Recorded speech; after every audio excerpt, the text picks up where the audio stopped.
Losambo nangai kolo ya nolae kolela nangai yawe oyokae nazako senga ngai loboko na yo zala nangai mbalimite nangai. Shalom bien-aimés dans le Seigneur, moi c'est votre humble serviteur, le pasteur César Munyampara, pasteur visionnaire du ministère Praise and Prayer and Gathering Ministry, qui est basé ici à Champagne.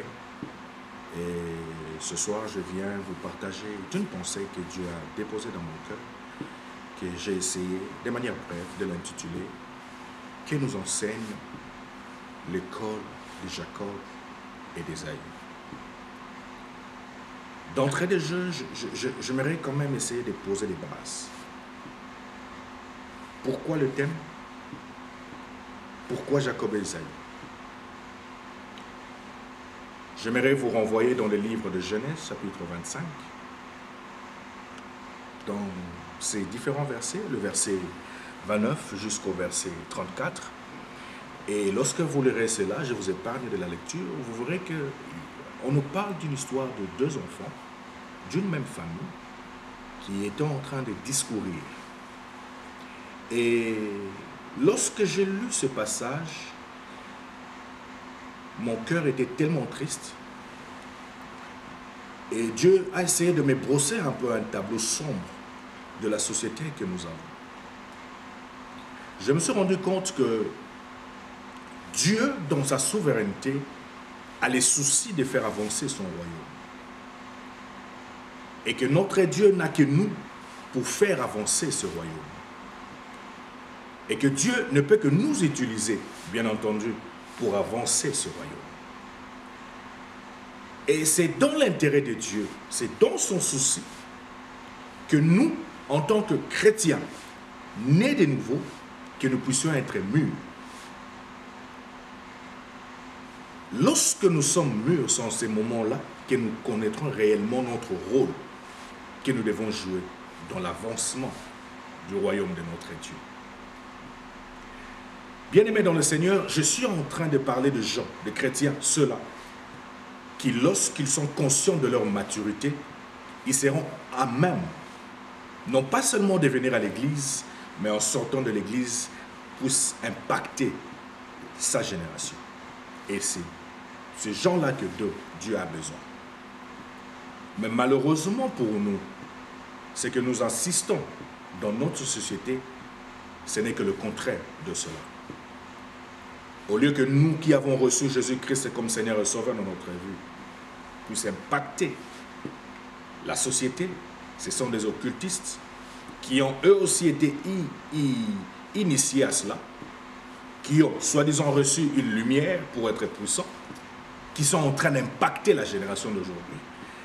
Eux, ils ont reçu une contrefaçon de la puissance, mais nous qui avons reçu Christ, la Bible dit, vous recevrez un esprit, et vous recevrez une puissance et le Saint-Esprit surviendra sur vous. Nous avons une puissance originale. Nous avons Dieu avec nous. Mais qu'est-ce qui fait que nous soyons incapables d'impacter la société? Au contraire, actuellement, nous voyons des présidents occultistes. Nous voyons des commerçants occultistes qui sont en train de prospérer. Alors que nous, en tant qu'enfants de Dieu, nous n'avons aucun impact sur notre société. Et c'est de là qu'est partie ma petite réflexion lorsque je me suis mis à lire ce petit passage. Et voilà ce que Dieu m'a dit à propos de ces différentes écoles. D'entrée de jeu, j'aimerais vous dire que la maturité ne se résume pas au niveau de l'âge. L'âge n'est qu'un état d'esprit. Et que si vous avez l'impression d'avancer dans vos projets et que vous n'êtes pas mûr, j'aimerais déjà te décourager et te rassurer que ce projet-là ne pourra qu'accoucher d'un avortement. Voilà pourquoi il serait vraiment important comme dit la Bible, tant que l'héritier est toujours enfant, il n'est rien de différent d'un esclave. Lorsque nous essayons d'analyser ces deux écoles de Jacob et d'Ésaü, vous verrez une chose. Du point de vue réactionnel, que Jacob était beaucoup plus sensible par rapport à son frère Saül.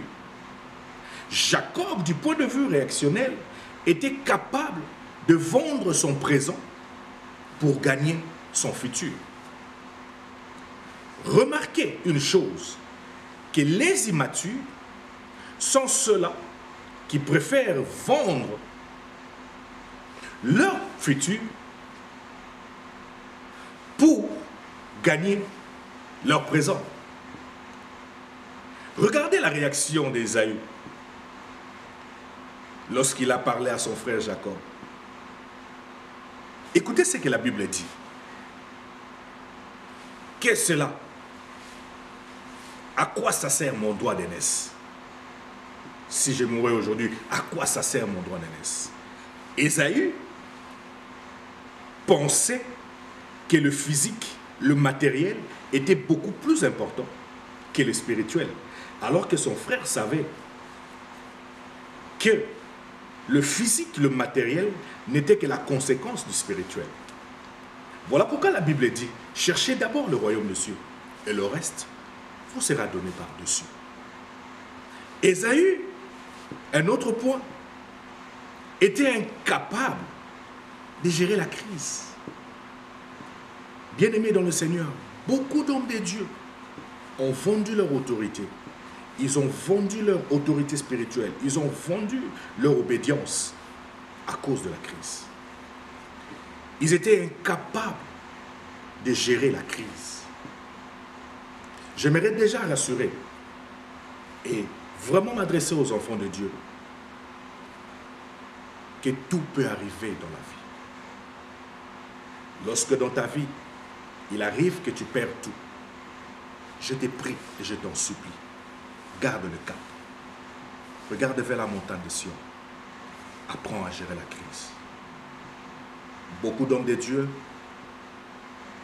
ont fait des courbettes auprès des ministres occultistes, auprès des présidents occultistes, à cause de la crise, à cause de la pauvreté. Voilà pourquoi notre bien-aimé Ésaü n'a pas su gérer la crise. Il a vendu son droit d'aînesse auprès de ses frères, Jacob. Du point de vue fonctionnel, vous remarquerez aussi une seule chose.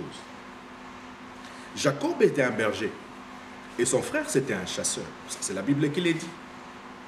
Et la chasse, si vous le savez bien, apporte rapidement de choses et apporte beaucoup plus de succès. La chasse paye vite. La chasse vous permet de gagner maintenant et tout de suite. La chasse vous permet de ne pas se soucier du lendemain. Parce que vous savez, même si je tue aujourd'hui un bétail, je tue aujourd'hui un gibier, demain encore, je ferai encore la chasse. Mais remarquez que la chasse a toujours été aléatoire. La chasse ne dépend que de facteurs chance. Voilà pourquoi, lorsque son père Isaac a eu faim, il lui a demandé de lui faire un gibier, il est allé à la chasse, il a pris beaucoup de temps. Alors que le berger, c'est celui qui sait comptabiliser, c'est celui qui sait prendre du temps, c'est celui qui sait prendre de la patience, c'est celui qui sait prendre de provisions. Lorsque le père Isaac a envoyé Ésaü aller chercher du gibier, Ésaü a mis du temps. Mais pour Jacob, il a suffi seulement de jeter un coup d'œil derrière pour prendre du gibier qui se trouvait dans sa provision. Voilà pourquoi j'aimerais dire aux enfants de Dieu, ne sois pas pressé. Ne sois pas pressé, bien. Prends ton temps. Car notre Dieu, c'est un Dieu qui sait gérer avec le temps. Ne sois pas pressé. Prends ton temps. Car Dieu est derrière sa parole pour l'accomplir. N'est-ce pas qu'Habakkuk a dit, même si la promesse tarde, je l'attendrai fermement. Et que Dieu vous bénisse pour ce message. Seigneur Dieu Tout-Puissant, je remets cette parole entre tes saintes mains. Il est écrit, ta parole est un marteau qui brise même le roc. J'ai prié pour ceux-là qui vivent comme Ésaü, Père, que tu puisses apporter de la patience dans leur vie. J'ai prié pour ceux-là qui, du point de vue réactionnel, réagissent comme Ésaü, Père, que tu puisses, Seigneur notre Dieu, les aider à gérer des moments de crise spirituelles, des crises physiques, qu'ils soient même et capables de regarder sur la montagne des cieux. J'ai prié, Seigneur notre Dieu, pour ceux-là qui pensent que la vie, que c'est gagner vite et c'est d'aller rapidement. Seigneur, donne-leur la patience, donne-leur la douceur dans leur cœur, afin qu'en eux, que la gloire, l'impact soit matériel et physique dans leur vie. Au nom de Jésus-Christ. Amen.